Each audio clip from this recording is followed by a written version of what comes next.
I'm Casey. We've got a mountain news to share with you today. I'm Haru. Thanks for tuning in. Sounds like a lot happened this week. You bet! From Honnold's Taipei 101 con, Q, Nagano's rescue crisis, and Everest's environmental archive. Let's dive right in. First up, the story that shocked the world. Honnold free solo Taipei 101. Free solo means no ropes, no harness, right? On a 508-meter skyscraper. Exactly. 101 floors, 508 meters high. He pulled it off between January 24th and 25th, 2026. And it was streamed live on Netflix, wasn't it? Yeah, oh yeah. Under the title, Skyscraper, live broadcast, worldwide. Certified as the greatest urban climbing record in history. All. Honnold's the guy from that free solo documentary, right? In 2017, he free soloed El Capitan in Yosemite, about 914 meters. The film won an Oscar in 2018. Going from natural rock faces to man-made structures is a whole new challenge. Honnold said something interesting. Buildings are actually steeper than rock faces. Wait, really? Most rock faces aren't perfectly vertical. They have some angles here and there. But buildings are vertical all the way through. So there's no escape. The toughest section was around the 64th floor. There's an architectural feature called the bamboo box. What's the bamboo box? Taipei 101 is divided into segments every 8 floors, and each block juts outward in an overhanging structure. Overhang means it slopes backward, right? Right.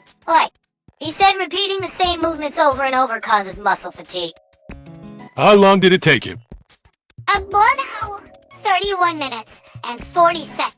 Way under the 2-hour limit Netflix set. Wow! So, he had time to spare. Originally scheduled for January 23rd, but bad weather pushed it back 24 hours. Weather calls are crucial. The host was Elle Duncan. Pro climber Emily Harrington provided commentary. Actually, someone's climbed Taipei 101 before, right? The French Spider-Man, Alain Robert. He climbed it back in 2004 when it opened. So, this wasn't the first time. No, but Robert used ropes at the Taiwanese government's request. This was the first true free solo. Ah, so that's why it's a historic first. The climbing community was overwhelmingly supportive, but there were some concerns too. What kind of concerns? That it might encourage urban soloing, unauthorized climbing in city. People might try to copy it. For Netflix, it was a successful new business model for live sports streaming. We'll probably see more events like this. Next up is a domestic story from Japan. Mountain rescues in Nagano Prefecture hit a record high for the 3rd straight year. It's a serious situation. Can you give me the numbers? In 2025, there were 358 incidents involving 300. That's up 11.5% and 12% respectively from the year before. It keeps going up every year. Since July 2016, Nagano has required climbers to submit a climbing plan when using designated trails under the Nagano Mountaineering Safety Order. It's been almost 10 years and it's still not working. Unfortunately, rescue numbers keep climbing. There are several key factors. Tell me more. First, the outdoor boom fueled by social media. More climbers heading into the mountains without enough experience or skill.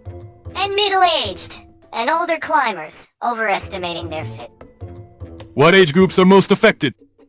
People 60 and over account for 43.7%. Middle-aged climbers over 40 make up more than 80% overall. So it's mostly older climbers. By region, the Northern Alps account for about 60%. That's 162 incidents in 2025. The Northern Alps are way out in front. The Yari Hotaka range had the most with 68 incidents, 22.5% of the total. What about causes?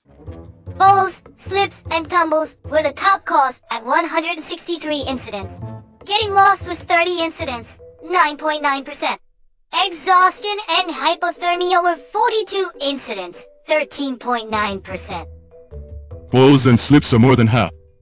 What's noteworthy is that 153 people, over 40% of those in distress, were rescued unharmed. 40% were rescued safely. But that's not necessarily good news. It means many people called for rescue due to preventable causes like getting lost, lack of preparation, or poor fit. So these are people who shouldn't have needed rescuing in the first place. Between January 1st and 12th of 2026 alone, there were 6 mountain rescues.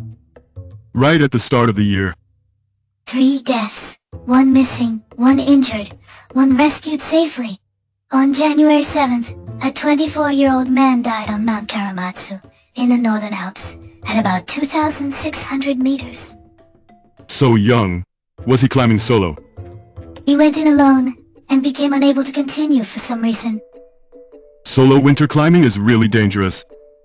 The Nagano Prefectural Police Mountain Rescue Team frequently posts warnings on their official X account. What kind of messages are they sharing? Things like small mistakes in winter mountains can lead to disaster. If bad weather is forecast, have the courage to cancel your climb. Having the courage to turn back is important. In response to this situation, new initiatives are starting up. Are there any countermeasures? The digital agency's Yama no Akashi project. It started in October 2025.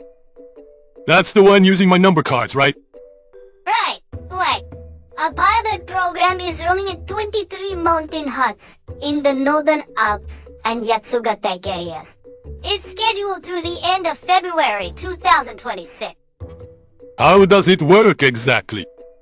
You register your My Number card on a dedicated website and submit your climbing plan.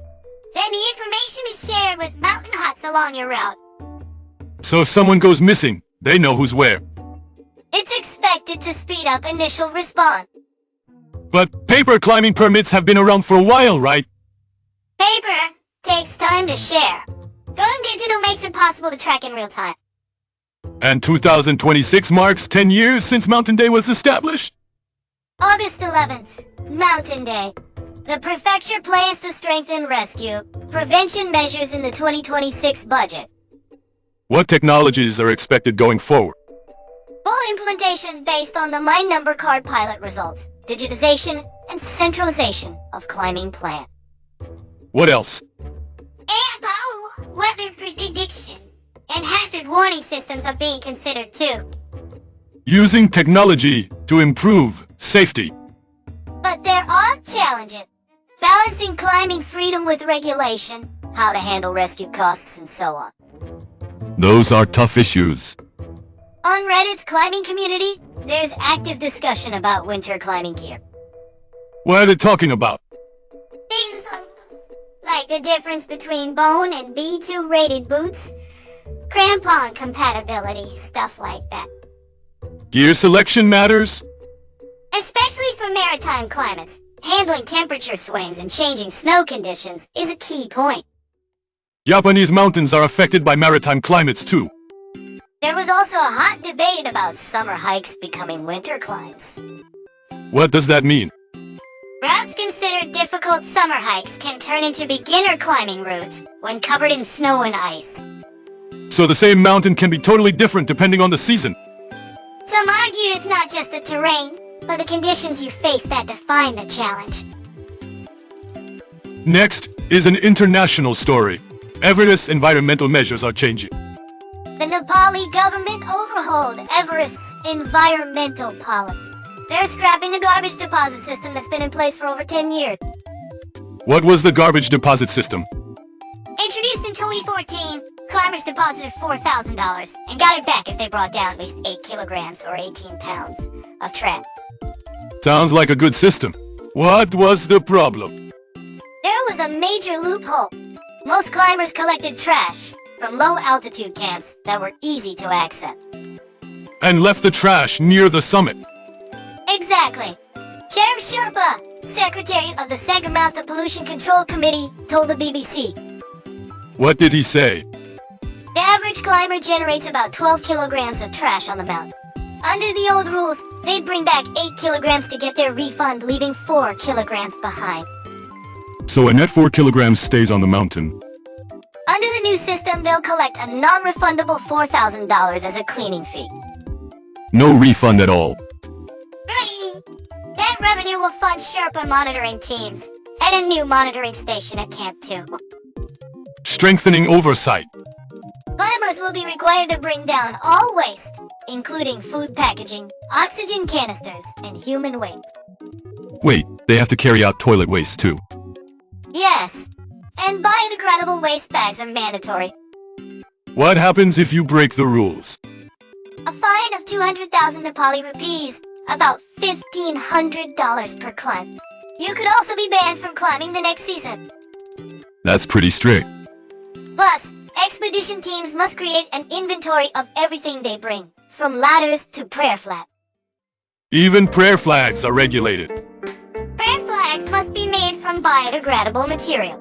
This new system is part of a 5-year mountain cleanup plan from 2025 to 2029. Are there other changes? Starting September 1st, 2025, the Nepali government is considering raising the Everest permit fee from $11,000 to $15,000. That's about a 36% increase. They're also discussing requiring proof of summiting a 7,000-meter peak. To prevent inexperienced climbers from attempting Everest straight away. Drone deliveries are also starting around Everest. Drones? How high can they fly? In spring 2024, DJI successfully tested transporting oxygen tanks and food from base camp at 5,400 meters to Camp 1. That's a serious altitude. How long did it take? What takes 8 hours on foot only took 6 minutes. 8 hours to 6 minutes. That's incredible technology. They're expected to use drones for garbage collection in the future too. Let's take a musical break. Today's song is Don't Be Fooled by Course Time. Perfect title for a climbing show. It reminds us to hike at our own pace. Enjoy! 何時間コースってことは時間でつくなその満身が全ての始まりだった朝感じ週をで実にスタート最初は余裕で景色とくすげでも1時間後には誰も喋らず足音だけがどんどん鳴る看板に書かれた残りにゃ自分さっきもそれ見た気がするんだが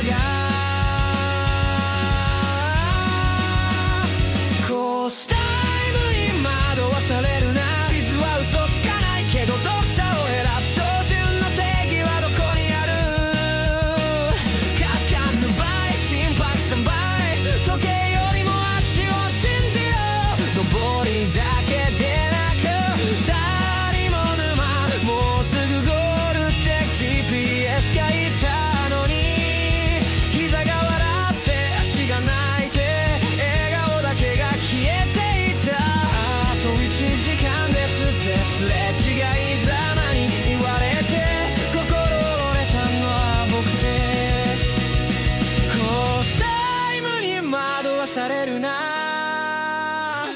コースタイムに惑わされるな Now for some trending climbing stories from X, formerly Twitter. What's been trending? The nighttime illumination of the Laputa Wall, a quarry site on Mount Nokogiri in Futsu, Chiba, sparked major debate. The Laputa Wall, like the Ghibli movie scenery, right? Right, it's a tourist spot on a 329-meter mountain. On January 18th, the Futsu Tourism Association announced the illumination on X. What happened? Criticism flooded in. Obvious light pollution. Harming wildlife. Shut it down immediately. That much backlash. Some said it ruins Futsu's beautiful starry sky. Photos of searchlights piercing the night sky went viral. Concerns about light pollution and wildlife impact. The city temporarily suspended it for equipment adjustments and checks, then resumed on January 23rd. So they adjusted and restarted. What did the Tourism Association say? They said they're working to revitalize the area while being mindful of the environment. Balancing nature preservation and tourism is tough. The debate continues. Honnold's Taipei 101 climb also got huge reactions on X. Did the hashtag trend? Skyscraper Live trended. Tons of posts celebrating Honnold's achievement. What were the climbing communities discussing? Differences between rock and buildings, the ethics of urban soloing, lots of active debate. Anything about Mountaineering organization? The Mountaineers announced the first event in their 2026 Bewildered Lecture Series. Their hosting athlete, climber, and author will get to celebrate the second edition of his book, Ice and Mixed Climbing. Wow, me. An ice climbing expert daughter. On Reddit, the ultralight backpacking community is buzzing about new 2026 products. What's popular? A new 2000 lumen flashlight and the Ultra Lone Peak 9 hiking shoes are getting high mark. Those are the people who obsess over every gram. Detailed spec comparisons and user reviews are flying around. Looking ahead to 2026 in mountaineering, what's the outlook? I think we're seeing several big waves of change. Like what? First, entertainmentization. Netflix's live stream is a prime example. Climbing becoming spectator content. More events like this could be on the way. Increased media exposure could attract new fans. But there's also the risk of people trying dangerous stunts. That's a tricky balance. Next, digitization. The My Number Card climber tracking system is one example. A uniquely Japanese initiative. Depending on the pilot results, full implementation could move forward. It could speed up initial rescue response. AI tech is being considered too, right? Weather prediction, hazard warnings, stuff like that. Use technology to boost safety. And strengthening environmental protection. Everest's new system is exactly that. Global awareness of the garbage problem is rising. Drone garbage collection is becoming realistic too. 8-hour trek can be done in 6 minutes. Collection efficiency skyrockets. The Mount Nokogiri debate is also about that universal theme of balancing nature and tourism. The more popular climbing and outdoor activities get, the bigger the environmental impact. Finding that balance is key. It's tough, but unavoidable. 2026 marks 10 years since Mountain Day. The very nature of mountaineering might be questioned this year. Regulation versus freedom. Safety versus adventure. Development versus preservation. Lots of balancing acts. Personally, I welcome technology improving safety. But ultimately, it's the climber's own judgment and skills that matter most. Exactly. The fact that 40% were rescued unharmed shows many called for help due to lack of preparation. Knowing your own skills and fitness is crucial. Looking back at this week's news, we had some contrasting stories. Honnold, pushing human limits versus governments strengthening safety measures. Climbing a 508-meter skyscraper without rope is mental strength and skill deserve praise. But please, don't try this at home. Absolutely not. Honnold spent years preparing for that feat. The Nagano rescue stats hit hard. Record highs, 3 years running. And many were preventable, which is the serious part. Maybe people see pretty mountain photos on social media and head out casually. That's possible. But mountains are harsher than they look in photos. Especially winter mountains.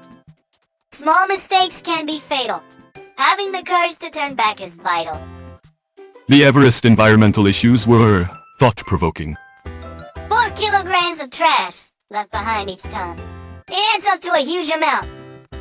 It's sad that the world's highest peak is covered in garbage. I hope the new system makes a difference. Drone tech is really promising too.